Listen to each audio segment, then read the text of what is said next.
Broadcasting live from the Albay PIO News Center, providing you the most exclusive news update from all over the province. This is News at 12. In the local scene, Albay Public Safety and Emergency Management Office Officer in Charge, Engineer Dante B. Baclao, has confirmed that the provincial government of Albay is continuously preparing for the operation of Pantao Port. The official revealed the plans related to these preparations in an interview following the second quarter meeting of the Provincial Disaster Risk Reduction and Management Council held earlier this week. This plan arose from the noticeable surge in long vehicle queues at Matnog, Bulan, and other ports in Albay and Sorsogon following the closure of San Juanico Bridge to large vehicles due to ongoing repairs. Engineer Baclao stated that their preparations include conducting a hydrographic survey to map and measure underwater features and depths, which are essential for safe navigation in case the port is used as an alternative route to accommodate ro-ro vessels to avoid delays in the delivery of goods to the Visayas and Mindanao regions. Following the assessment, Baclao confirmed that he planned to coordinate with the Philippine Ports Authority regarding the silting activities near the Pantao Port's ro-ro ramp is in progress. This aims to maintain navigable waterways and ensure the safe and efficient passage of watercraft, preventing long queues at other seaports.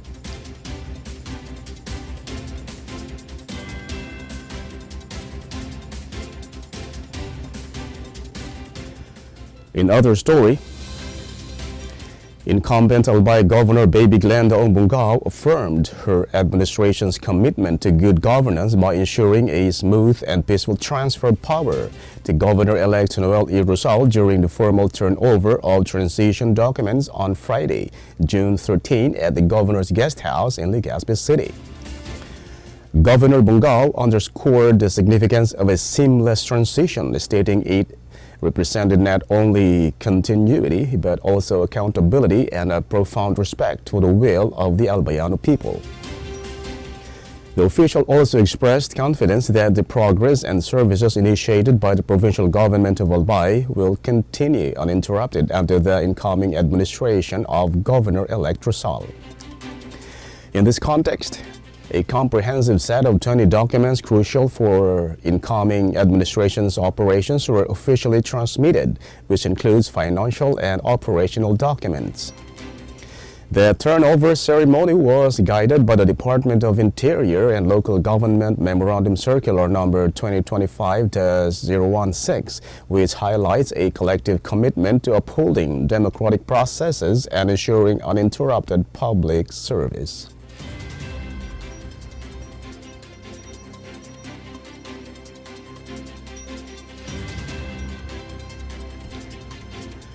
In the national scene, the Philippine Embassy in Israel has mobilized a rapid response team to assist 3 Filipino nationals who were injured when a missile struck their residence in the early hours of Sunday.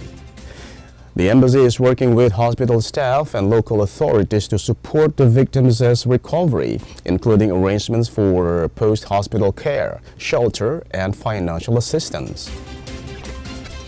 The embassy reaffirmed its commitment to aid all Filipinos impacted by the conflict as it monitors the situation and maintains contact with community leaders across Israel. It also closely coordinated with both Israeli authorities and Philippine agencies to ensure continued support for those affected.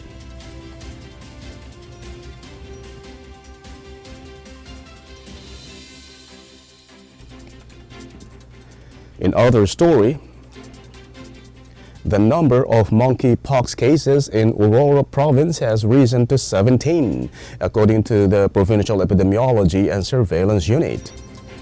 PESU data show that cases were recorded between January 1 and June 14, 2025. The agency reported 1 additional confirmed case, which has since recovered, as well as 1 new suspected case. Currently, 6 suspected cases are still awaiting laboratory test results, while another 6 have tested negative for monkeypox. The PSU also emphasized that no deaths have been reported in the province this year. It further reiterated that mpox is a communicable disease, but it is preventable with proper hygiene and safety measures.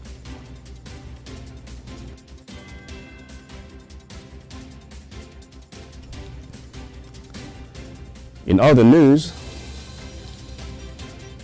the National Electrification Administration has fully restored electricity to homes, businesses, and schools in Siquijor province, meeting the June 15 deadline set by President Ferdinand Marcos Jr. to resolve the island's power crisis.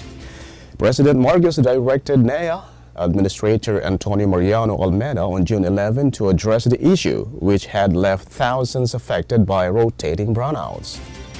The Presidential Communications Office said NEA acted promptly by coordinating with the province of Siquijor Electric Cooperative to expedite repairs on power generation sets operated by the Siquijor Island Power Corporation. A generator set from the Palawan Electric Cooperative was also transported and installed to support the efforts.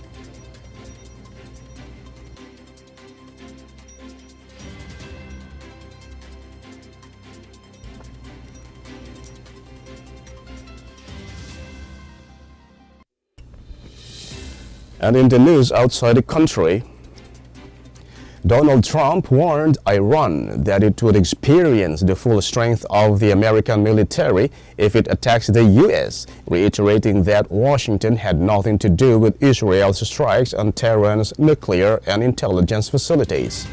On Friday, the U.S. president urged Tehran to make a deal or face even more brutal attacks by Israel. Israel's operation, which began early Friday, has targeted Iranian nuclear and military sites, killing dozens of people, including top army commanders and atomic scientists, according to Tehran. While Trump admitted being aware of the Israeli operation before it started, the official still reiterated that the U.S. did not partake in the attack on Iran.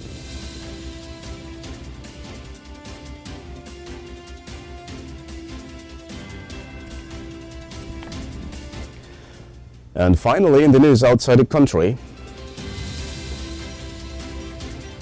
President Lee Jae-myung vowed efforts to quickly restore suspended dialogue channels with North Korea, aiming to ease military tensions and build peace between the two Koreas.